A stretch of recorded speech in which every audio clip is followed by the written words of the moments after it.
I just want to thank you for taking the time to be with us. It's been very challenging for our country. I think it's been very challenging for our African American brothers and sisters, and so we wanted to just take an opportunity just to learn and listen. Probably the first thing that I'd love you to just answer is just to tell a little bit about yourself. I think that a lot of people know you at our church, but maybe not everybody does. So maybe a little bit about yourself and your Sure. family and what you do. So I'm a local kid, born and raised in Muskegon. Grew up in the city, went to Muskegon High School. I'm a proud Big Red alum. Been in education, I think this is my 15th year. I'd have to do a little math on that. But I was a teacher, an English teacher, and then an assistant principal, and I'm currently a principal with Norton Shores at Campbell Elementary. So that's kind of the short bio. Yeah. I have two awesome kids. Christian will be a senior. Leo will be in 8th grade. Yeah. Which seems crazy. Both at Shores. They are, yeah. My son will be, 12th grade at the high school, and she'll be 8th grade at the middle school. So they didn't go through Shores Elementary, though they went to Muskegon Christian, and then switched over for kind of the upper. So they've had some diverse experiences even in schooling. I bet. Yeah. What drew you into administration? From being a teacher and then into administration? Well, in all honesty, I mean, it was one of those times where God was speaking clearly and I listened. I tend to hear and then sometimes, I'll just do my own thing. But it was a clear, I really was looking to lead a grant. We had a cool grant come on board. I was not looking to be an administrator. I wanted to be a part of this grant program that we had because I still wanted to be connected with the kids at that level. Yeah. And I interviewed for that, and I didn't get that. And the superintendent at that time had an individual exit meeting and said, "You really should think about pursuing this. I really think this is your thing. I know you don't want it to be, but I think that you are meant to lead." So I took that as a compliment. And the next time something opened, I didn't actually want that job. It was the discipline role. The jobs were divided. Assistant principal for discipline, assistant principal for curriculum. I didn't want. I'm like, I'm a cheerleader. I'm positive. I'm fun. I don't want to do that. And I thought it would be offensive, though. He gave this great compliment if I don't interview. So I'll just interview just to appease, right? Right. And then they offered the job. Yeah. And you became the disciplinarian? Is that I what you said? did. Okay. And I loved it because it had nothing to do with what I perceived to be discipline. It was all about relationships and just helping people get barriers out of the way and helping people become their best self. And I fell in love with it. So it was kind of the joke. Like Sarah and I, you'd interviewed Sarah, we've been friends. That's how we met. We were both together, teachers at Muskegon High School. We would joke that we love the naughty kids. Because outwardly, the behaviors were not the kids. They didn't define them to us. So once you got to know the kid, we loved our kids. Yeah. Those were great years. Great years doing that work. Well, good. So I've stayed in it. Yeah. Well, and I'm sure as we talk, some of your experiences and your work experience will probably be brought in as we discuss. Sure. But just to sort of begin into asking you some of the questions that we're thinking about. So, the first question is just straight up like, what are you thinking about what's going on in our country right now? And just as a preface, I mean, I talked with Sarah and Jaron last week, and last week feels like forever ago. I know. And so some things have really changed even over the last week. So just curious what you're thinking about what's going on. I'm kind of all over with it at times. Sometimes it's awesome to see some of the positive things that are happening, to see more people caring about what's going on and more people trying to learn more about it than I've ever seen before. And I don't speak for, I'm not a rep, for any culture and, just myself. But for me, I've never seen so many Black or brown people at least be interested enough and care enough and cry about it and want to talk about it ever before. So that is encouraging to see more conversations happening. And then there's other times where, I'm irritated that it's still a topic. It's frustrating, and sometimes I'm just not even in the mood for it because it's tiring. Because you feel like you're often you've been on this journey and you've been trying to make some of these points for a long time, and so you get sick of it. Yeah. You get sick of trying to help people who are new in that journey and new in that learning. Sometimes you just don't feel like it.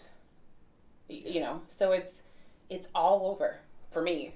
Yeah. all over the place. Yeah, anger, tears. Have you been having interactions with people that have been tiring you out in the last couple weeks? No, I mean, it takes a lot for me to get tired of it. In part, I am really passionate about it. My mother is white, my father's Black. So it's been, I can think back to my earliest days of elementary, having conversations that related to the topic, and always being very stubborn on all sides about it, about everything. If one side was pressing for me to have a certain behavior and I didn't feel that I had to, then I wasn't going to. Whether it was a certain way that I was expected to talk or a certain way that I was expected to dress, I was very stubborn about that. Says who? Yeah. I don't have to. I would do what I want. All the time. So that's always been an awareness for me, and I usually am really open and inviting to talking to people. I've always felt like a bridge, if that makes sense. Yes. And I really feel, in terms of my calling, yes, I'm an educator, but I feel like it's wrapped into this bridge work. I feel like that's what God's called me to do, because I do have a different understanding, a more intimate relationship, if you will, on both sides of that divide, because I live that. That's my life, that's my family.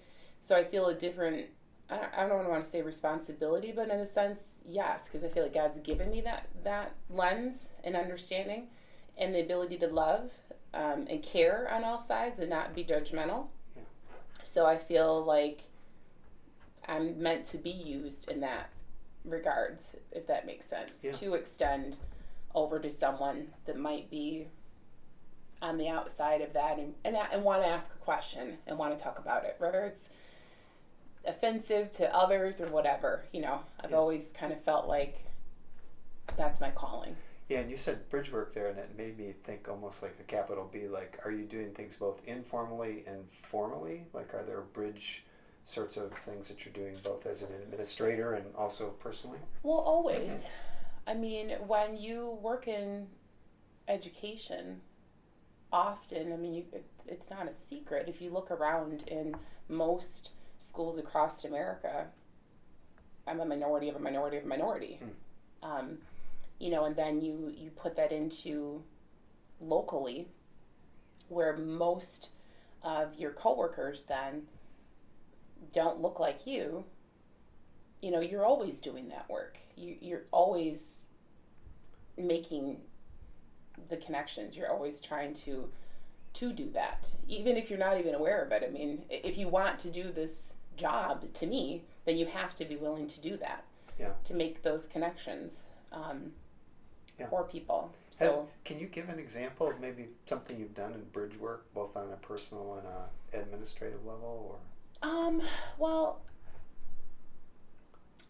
I'll give an example that relates just to my own child, my son, because it's a very sensitive thing raising a boy. For me, it's a very I would have that conversation with my mother. She's white, so I would literally say to her sometimes, I'm raising a black boy. That means something different. Like it or not, deny it or not, that's my reality. Yeah. Right? So I can afford to be oblivious to things that are going on. And I didn't want to raise him oblivious because from a financial standpoint, yes, I was in a position to live in a certain neighborhood and send him to a particular school. But I didn't want him to not like him. I didn't want him to ever not see himself as a black male, and I never wanted him to see other black males and have a negative view. Because that is a lot of the world around him. A lot of, well, we like you, but not you. We make the racial joke and then not you, Christian, but not you, right? And so I was always very intentional to discuss those things with him and to strategically make sure that he was making connections and can make relationships and make friendships with kids, not even just of different race, but different socioeconomic status. Yeah. And specifically black males, to where it would be personal, so that if someone did say something a peer at school, he's going to take it personally in a big way about himself as a black male and about his friends, as black males. I didn't want him to ever have that oblivious. And we were at the beach, he was a little boy, we were at the beach, and he was playing by himself, and then there was a group of white kids that came. First it was one little girl, she came over, started digging a hole with him. And then two little boys that were with kind of her group, they came. So now here's my son, black child, and a group of white kids digging a hole at the beach. Then there was a group of black kids that were playing not that far away, and one of the boys came over. I don't know what the conversation was, but I saw he and my son talking, and then I saw that black child go back and start to dig his own hole. And then his buddies started to join in with him. Well, then there continued to be that back and forth consulting between them, to where finally at one point they were all together. And then they were all playing in the water together. So I said to my son later, do you realize what you were just a part of? And that it would have been really easy, because he's been in situations before where some of his white friends have made comments, very racially nasty comments about other black children, but then make that comment to him, but not you, if they even remember that he's black. Right. And so we had a conversation that day about that bridge work. That to me, that's what it's all about, and that I was seeing in him the same thing I see in myself, that it's hard, it's tiring. Sometimes you feel like you don't even fully belong because you're trying to work back and forth to make these connections. Yeah. And you're doing more work than the other kids. But if you didn't do that work, that wouldn't have come together that way. Yeah. And so I try to live with that same lens, and I see that same work in him. I see that he has that same gift, and I feel like it is a gift, and I feel that we're called to use it accordingly. So yeah. I know that's like a long, sweeping example, but that's... But it's amazing, because you're doing bridge work with your mother, it sounds like, and with your son. Oh, yeah. So how's that gone? I mean, have they both been like, yeah, I'm a bridge builder, and I see your point, or has it been just trying to, how would you describe it? I mean, my mom comes from a very different generation. She is Southern and was raised, my grandfather was completely racist, would have nothing to do with my parents, did not attend their wedding. I'm the youngest of four in our family, and I didn't meet my grandfather until I was probably a toddler, when he finally, for whatever reason, decided that he would come from Texas and come and visit. Growing up, though, I didn't know that about him. So I thought he was fantastic and fun and sweet, and didn't learn the history until I was older. but that's my mom's, like, her experiences um, of her. So there's times where, yeah, it's like, yeah, Mom, you get it, but you don't get it. That's kind of amazing, isn't it? Yeah, it is, because she was a teacher as well, and worked inner city, if you will, if you want to call that, for almost her entire career. Yeah. Sometimes it's amazing, and we joke and laugh about it, how untouched, in some ways, that she is, and I say that lightly, because sometimes I really like it. I really like that she has never felt the need to be anyone other than herself, because sometimes I find that offensive if someone is overly going out of their way to change their dialect, or going out of their way, now we're bonding. That is the most irritating thing for me. If that's not your normal dialect, don't try to switch it up and think that you're mimicking whatever hot mess you watched on TV, and now you're going to use that so we can connect. Yeah. I'm going to hit you with the most formal language with that if you come for me that way. Yeah. Because I can't stand it. It's insulting. Yeah. It's insulting. So you've done bridge building in your own family, and has there also been bridge building professionally? And then also certainly. Bridge building, I would imagine, in the church. Well, there's been a ton of bridge building with me. Like, I've been the recipient of other people doing those same things for me. Being open to having conversations, because you are different in a sense, right? If you're hanging out with your friends, they're being raised by a black woman. You're being raised by a white woman, right? And I already described my mother, right? She's like, not that she wasn't fazed or touched by culture, but she's truly, like very Mary Poppins. So if you have, so there's been that same kind of grace and sharing and exchanges done with me as well, of that kind of work. Professionally, for sure, because of the reality of what the majority of our staff in any district looks like. Yeah. Especially if what your student body looks like and your staff, and they don't match up in any way, there's a lot of conversations that have to happen, because what can be perceived as defiance or behavior that's unwanted, that for someone, they process this as disrespect, and it's a reason I'm going to kick somebody out of class, right? That's a heavy load of work to do there, because I will not allow a child to be mistreated, disciplined incorrectly, because there's a failure for connection culturally. And a lot of times that would be the case. There would be a huge lack in just cultural competency that's going on. And that's another calling I feel very strongly about, to be that barrier, to make sure that that's not happening, not if we're working together. Yeah. And that's not a popular stance sometimes, especially if you don't have a team around you that supports that. That can be tough. Yeah. That can get dicey to do, to have those hard conversations, because now you're asking an adult to admit that they've got some stuff going on. Right. You're asking an adult to actually, yes, maybe the child used a voice that was loud or whatever, but what caused that? What was your role in that? What were you doing to push those buttons, to win a battle that you're used to being able to win because you are the authority in that situation? Yeah. And for me, you're a professional bully.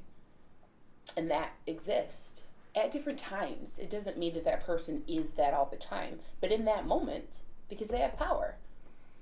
And so to watch a kid get pulled into a situation where traditionally they're not going to win it, and that's kind of old school of teaching, my way the highway. Yeah. Do as I say, and if what you're asking to be done is not clear, or you just in that stern, this is my class, this is my, Yeah. I'm in charge, and you're overly abusing that power, that's where you see more suspensions and harsher disciplines for kids of color on a national level than any other kid for reasons like that. Yeah. Because that's allowed, and people don't want to address that, or they're overly focused on what the child did. He swore. Yeah, I bet he did. Yeah. What made him get to that? What were you doing? That's usually not asked. It's usually just the child gets the discipline. It's written what they did. It may all be true. It's I can't help but think about the compliance, non-compliance, and just make the step over to what we've been experiencing with the police. Mm-hmm. And so just to begin that question, I just want to ask you straight up, what has been your experience with the police, your family's experience with the police? I'm just wondering how that's gone for you. And then I'd like to come back to this issue with the teacher, because there's a parallel, it seems to me. Well, for me personally, I have not had a whole lot of harsh, negative interactions. But I'm also aware that, and it might seem like a weird thing to say, but I benefit from white privilege. My mom's white. And not only is she white, she's educated. She's a retired elementary school teacher, right? And right there, that little token, even my name, Kelly, even down to my skin complexion, for some people in white community, it's a little more gentle, a little more accepting, a little more not as, right, we can deal with you, Okay. You sound a little more like we do, so maybe you're okay, and there's a lot of that. And I also had the privilege of knowing officers personally. One of my very best friends growing up, her father was a state trooper. We adore this man. So when you have those personal relationships, and he is one of the most incredible, upstanding, he's a great, great guy. So from a young age, I had these personal connections with that lens. It's kind of like being a kid of a teacher too. We tend to like our teachers differently because we see them as our parents. So that's my experience, but I've been around and closely connected to people that have had very horrid experiences, with the police, and have been pulled over. He's like my child, had an awful, pulled out of his car, hit, beat, in a pullover situation. So I've been connected to it. A friend's child, you were saying? He was a child, yes, but he ended up living with, at the time, my husband and I. Okay. He lived with us, so he's like, we call him our good kid. An amazing kid. And so that was infuriating for me, that happened to him, right here in our town. So, yeah. But I've worked closely as an administrator with officers, and I feel fortunate that I've got to build these great relationships and with the officers and know them as people out of the uniform, and know, I would say everyone that I worked with personally in that lens, they were fantastic. Yeah. But I know my father lived right here, right in this community, right in Roosevelt Park, and he's very dark skinned, and he got pulled over multiple times for just going 2 or 3 over. Always when he got into the park. He's a successful man. He's driving a nice vehicle. And that was often, the case for him. He's had that happen to him multiple times. Yeah. Multiple times. So in terms of your own profession, I'm just reflecting, there's a compliance issue that has something to do probably straight up with the color of a person's skin, and there's also a cultural approach that there might be a difference in terms of how you approach authority. I mean, I don't think that's just, I don't think that's across the board, but it sounds like that's at least something you've seen in administration. And just in terms of what I've seen, people expect a certain level of compliance with police officers, and yet there's something odd that's happening in the interchange, isn't there, in terms of people being pulled over perceived because of their color, and then it escalates, it seems, at sometimes. Well, absolutely, because if you can't give immediately a valid, not some chintzy little made up mess, but a valid reason of why you made that, then automatically the driver's gonna know you're on. How can I say this? I have to remember I'm talking to pastor. You could say but you're on some mess. We'll just say you're on some mess. Yeah. Period. Because most drivers know if you did something. If you gunned it through that light, and you probably you get pulled over. You're not gonna be shocked because you know. Yeah. But when there's not anything, where you just did something where you hope it, then there's already going to be that, and there's going to be the automatic fear of that. People will say, well, oh, they shouldn't run, you shouldn't run, they shouldn't run.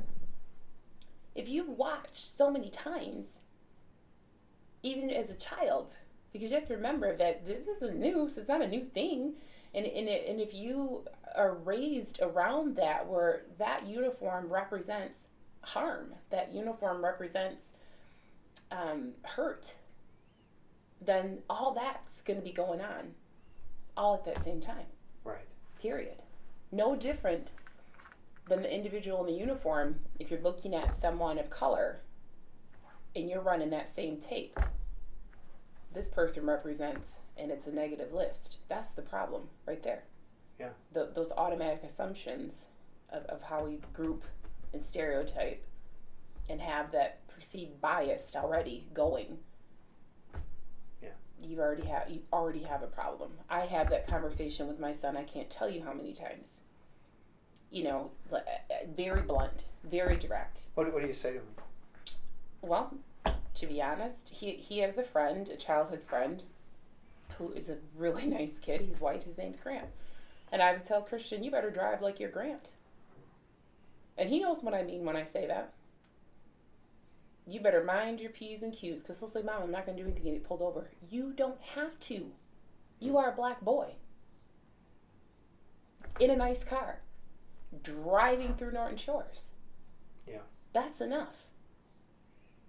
So sometimes when he says that to me, I'm like, I feel like I didn't do my job well enough to keep him out of that bubble. Don't go thinking that you have to do something other than just get in that black skin and get in that nice car and drive through Norton Shores. That's enough for some people to wonder, what's he doing over here? Right. So that's all the time. And not to keep it like airing all of his business out there, but he had a girlfriend. She lived in Whitehall, and she's white. And he made a decision late at night to drive up there. They wanted to talk in person. And I didn't know that he was doing it. I would have said no had he asked. So it was kind of a sneaky thing.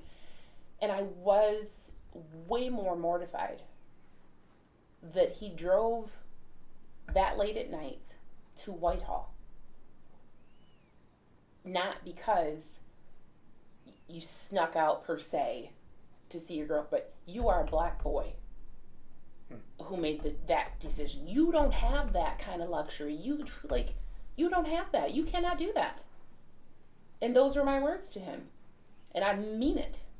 Like, you don't get that kind of comfort in our society, because you're not viewed that way. Yeah. And he is the nicest kid. He is kind. He's funny. And he has many adoring friends and fans, we'll call them. But at the end of the day, on a systematic level, that doesn't mean nothing. Yeah. Any more than my degrees and all my successes, there's moments where I'm just a black girl. And I would use a different term, but I'm going to keep it with pastor. But you see what I'm saying? There's moments where I've had those experiences where that's still the reality. That's still the reminder that, you might think you've made it. You might think you're being successful. You may think that you kind of followed the rules, so to speak, and did X, Y, and Z.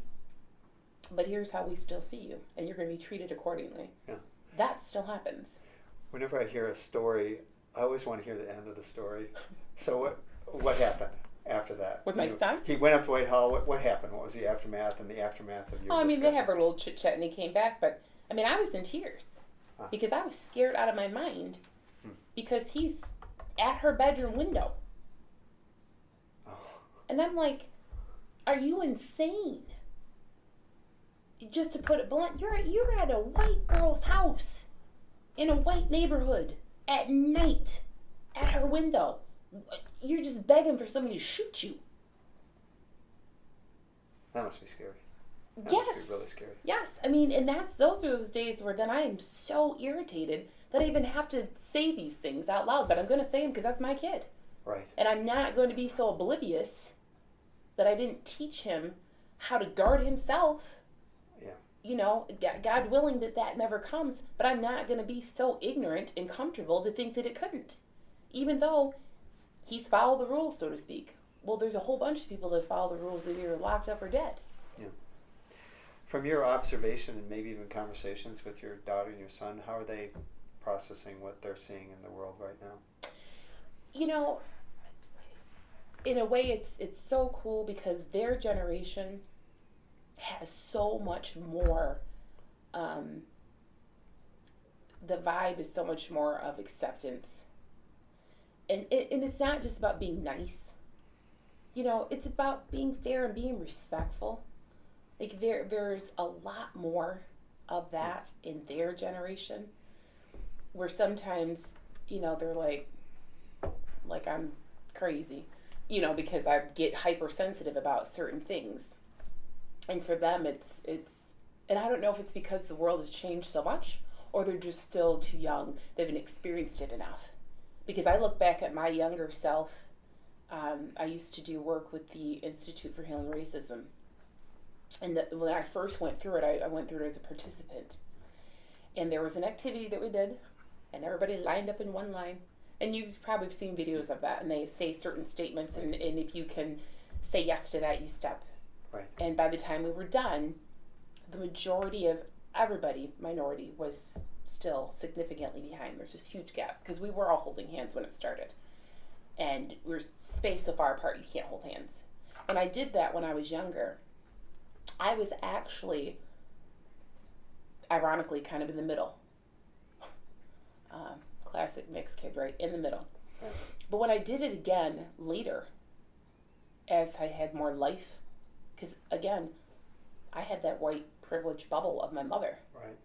So as I got out into more of real world life, I was in the back. You experienced more racism, Absolutely. Well, and I had more of an awareness, Yeah. Of things that in many ways, and I know my mother didn't do it to intentionally, she's like any mom, wants to guard you. But she didn't have that same intentional mindset that I have with my kids of the awareness. Like my kids, they've heard, they know, for example, products. I get very particular about how products are marketed, how they're shelved even. They're probably so sick of this rant, but I still get really irritated about it. Like Pantene came out with a line, and it says right on the bottle, for women of color. And it's in a nice little brown bottle. I find that offensive. Now that's just me, I speak for me. That is irritating to me. Mm-hmm. Because none of the other bottles say for women of whiteness. Yeah. If you want to come out with a product that you think is going to appeal to a certain group, you don't gotta do it like that. It could just say curly hair or this texture, and really we're going to put this in a brown bottle. And then when the stores, Meijer in particular, I'll call them out, they didn't have the line with the shampoos and conditioners. You go in the aisle and it's all shampoos and conditioner. No, it's not there. It's in its own little spot. Well, a whole bunch of other random things that supposedly us black people like. I was looking for Ambi soap. It's a particular bar soap. Now, if you go to the store and you're looking for bar soap, where are you going to look for it at? In the soap aisle. Soap Right. aisle with the bar soap. I just assumed they didn't carry it because I never found it. Till I found this little section of all these random products. So I'm like, what is this, a black people section? And it's lower down on the shelf, and it's in its own random, and it's all kinds of random things. Wow. I was floored about that. Talk to the manager. Because I'm like, this is not okay. It's not okay that you're still, somebody's making these decisions. Somebody's sitting at a table, and I guarantee you there's nobody who looks like me at that table that's sitting down discussing, or you found that one random that you think is going to be the representative and made that decision. It's insanity. It's bar soap. Put it with the soap. We are not stupid. We don't need it watered, dummy down. That clearly ridiculous. I mean, just ridiculous. And that's when I really started to become really aware of the differences and the luxuries that come with being white, just with being white.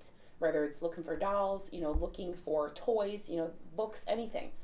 That's where, as I got out into the world, I mean, I have a plate that I made in kindergarten it's this little self-portrait you drew of yourself. I drew myself with blonde hair and blue eyes. Now that isn't telling. Yeah. Right? But this was the world at the time, my school, where I was at, for kindergarten, which was Orchard View, like you. That's what it looked like then. Oh, yeah. Right? Well, again, kind of the end of the story. What happened? Was this at like a major This market? was at Meijer. Myers, yeah. So What was that Meijer? did they ever change that? No. No. Nope. And most people who were white, majority culture, they just wouldn't even see it. They wouldn't even know it. That's the privilege. You don't have to. Yeah. That's the systematic issues that are there when the world is designed and made for you, and everyone else is just an exception or a nuisance or an irritant, that we need to just clump up and put over there. Yeah. And clump up. And if we can't keep you over there, then we're going to come over here, start our new town, start our new school, and start our new subdivisions, and we're going to make sure you can't come too. You see that all the time. Yeah. All the time. The first part we were just talking about some personal interactions you Mm-hmm. had, and then they went into professional, which has to do with systemic Mm-hmm. changes. Even the thing you were talking about with Myers, that's a systemic issue. Absolutely. So I'm curious how you think through the need for systemic change, how people of color and majority culture people, how they can work together or work in their own areas towards systemic change. I mean, it's to the point where it's great to be nice and be kind, and that matters, but it's not enough. And I don't want to dismiss the relationships, because there is a lot of power in that work, and you have to have that piece, right, for sure. But if you are in a position of power, any type of position of power, whether it's you hire people, you have the position to kick someone out, whatever that position of power is, that's where you have to really be mindful, and you have to keep yourself in check. And that's for everybody. I have to do those, get myself in check, because I'm a part of the world in the system. I grew up watching the same images, so to speak, even if they're designed to sell you a certain thought or feeling. Well, they show other people thoughts and feelings too about themselves. So we're all in that, because we all have some of that work to do, as far as I call that self-check. Yeah. Of being honest. You do have some biases. There's no possible way you could be a human being and not have some. Yeah. So what are they? And then what do you do when you're in those moments of decision making? If you're in a position of power, what are you doing with those biases? Are you letting that, because it really comes down to fear. Fear that you're going to take something from me, fear that I have to give up something that's comfortable, and sometimes, you do. Yeah. Because half the time, what you're holding on to and what you're battling to keep, you didn't fairly earn it anyway. Yeah. You really didn't. And when you get in a place where you've convinced yourself, though, that you did, right? I worked hard. They just need to go work hard too. When you have that attitude, you're fooling yourself. You're just lying to yourself about that. Because there isn't anyone that has reached any level of some type of success alone. Yeah. You didn't. There was doors open. There was grace given, even if you weren't aware of it. Yeah. You did not. And so to go through your life behaving as if you did, and you have a right, and you don't want to help or do for others, right there, you're wrong for that. And you're just contributing to that system. And that's where, you get into, people talk about, well, I've experienced racism. Like you hear the phrase that black people can't be racist. And people don't understand, but that's not true. I'm white and I was mistreated by this black person. What you're not understanding about that comment is that, for me, the definition of racism is not just those negative stereotypes, but it's power. You have to be in a position of power to be true racist. Yes, and when you look at things on a systematic level, who has the power? Still. People talk about ghettos and projects, and you hardly ever hear anything positive connected to it. But did you think a bunch of black people are the ones that had the money that built those? I mean, truly, it's like the nerve to come from that judgmental space. And maybe you personally didn't, but that's that systematic level that we're talking about that is the problem. That was designed to be and do exactly what it's being and doing that you're so disgusted about. You designed it that way. It's what you wanted. Yeah. But you didn't see all the ripple. You didn't see all those other effects that were going to come, and even the positive ones. When you think that you're keeping someone from having something, when you think that you're keeping someone from taking from you, right? You don't realize often that individual has such greatness that they're going to go and do something even greater than what you thought you kept them, from that one thing, with that decision, with that racist thing. But little did you know, that's where you see black culture still amazingly has done so many awesome things in spite of this design. Yeah. We're gonna crash through it. We're gonna fight around it. We're gonna, because contrary to what you might want to believe and feel, we're pretty intelligent, right? Yeah. The stories of we're not as smart, or we're missing a gene, or whatever, all the historical things were. Yeah. But that wasn't that long ago that was sold and marketed. Yeah. Marcia and I went to the National Museum of African American History in the Smithsonian. I think it's probably like 5 to 10 years old. It's really an amazing museum, both in terms of how difficult it is. It starts from the bottom and goes up, and then also how inspiring it is. And, right. And I think that there's a need for all sorts of education. I'm going to ask you one more question. I mean, there's a lot of things that I hope that we'll continue our conversation. We're starting conversations, and we've had ongoing relationships with the church right next door to you here at Kingdom Embassy, and there's a lot of things that we're not only thinking about but making some intentions toward. And as a follower of Christ, I'm just curious, especially related to what's gone on with the aftermath of George Floyd's murder. What is it that you feel like God is teaching you, or you're learning, or you're thinking about your relationship with God, especially in terms of racism? I think, for me personally, it's just to stay grounded in just that. Not to lose sight. It's easy, in a sense, with all of what is happening in the media, to get angry. And not that it's not okay to get angry, but what you do with your anger. and it's easy to understand where violence comes out of that anger, and retaliation comes out of that anger, and destruction comes out of that anger. And so for me personally, it's staying grounded in that I do have a responsibility to do my part, because I do make decisions that impact people's lives, and to always be mindful of that, whether it's a decision about a kindergartner or a decision with an adult, that it's a big decision because it's their life. And to stay grounded in that, and to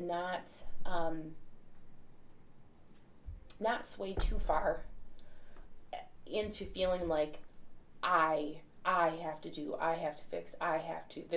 That reminder that I will be a tool, I will be a servant to God and for God, but at His direction, not at my own, from my own experiences. And that's tough sometimes because they're human. Yeah. And you want to take charge. Sometimes you do, and I feel like God has always been very, very, very, very clear to me of, you don't fix everything. You don't. Sometimes you shut up. It's not for, I'll get that. I see it. Yes, I know. I got it. Right? I mean, that's how she got. That's how we dialogue. You know, like, you don't always have to be the one. In fact, this person hurt you, so be nice to him. Yeah. You go be nice to him. Period. Actually, I said that was going to be the last question. One more question. You know, you're just a person of just incredible power and capacity and capability. So even though you're approaching this and you're waiting on the Lord, is one of the ways we would say that. What is your vision for yourself in relationship to racial reconciliation, building bridges, and so on? Do you have a particular thing that you've thought about yourself in that regard? I mean, not really, because, like I said, this isn't new, you know. So it's not like I just suddenly have felt an awareness, or, you know, this has been a part of my whole life forever and always. And so for me, it's just, we're just doing what we always do, you know, of what we've been doing, even from just the lens of education. You know, we're teaching all the time. We're teaching kids, we're teaching parents, and they're teaching us. Yeah. You know, we're forever the student, forever the learner, forever, ever, ever trying to grow and be a better version of yourself the next day than you were the day before. So there's not like, I am on a professional side looking forward to getting more into conversations about curriculum and, you know, what is taught, what's not taught, what conversations are happening, what conversations need to happen, and what conversations need to stop happening. So I'm excited for that, for those opportunities, because that's where systemically there's change that needs to take place. I'm excited to continue to be an advocate that there be more individuals that are in the schools and around kids that resemble the kids. That matters. Yeah. And some people don't like that. They don't want to hear that, because they don't want to hear that you might hire somebody then that's not going to be me because I don't look like that, but that's our reality, because for so long we didn't do that. Yeah. And it has to be intentional. And at the same time, I'm irritated with that reality, because I don't want to be hired because of that. I don't ever want to have a job given to me because of my skin. I don't. Yeah. I find that just as insulting. But at the same time, so you see the... Yeah. There's a dilemma there. There is. It's a very real dilemma. Yeah. Of what has to be intentional work to systemically change that. But at the same time, at least for myself, I don't want that to ever be a reason. Right. I feel like my resume speaks for itself, and all my student loan debt ought to speak for itself as well. You know, I mean, that's another reality, and I say it jokingly, but at the same time, yeah, I felt very pressured that I had to bring more to the table just to sit at the table. Yeah. More degrees, more credentials, more. And there's a price for that. Right. Time away from my own kids and a huge debt, expense, just to sit at a table with someone that maybe has half. Yeah. You know. Well, Kelly, I really appreciate the time. We appreciate it at Forest Park. You're part of our family, and at the same time, being part of our family, there are certainly some more conversations that we need to have. Conversations with each other, conversations about power and stuff. So, thank you for today. I hope that we'll continue the conversation. Sure. There are certainly more questions to be asked, Yeah. but thank you for this time today. Thanks for the opportunity. Appreciate it. Yeah.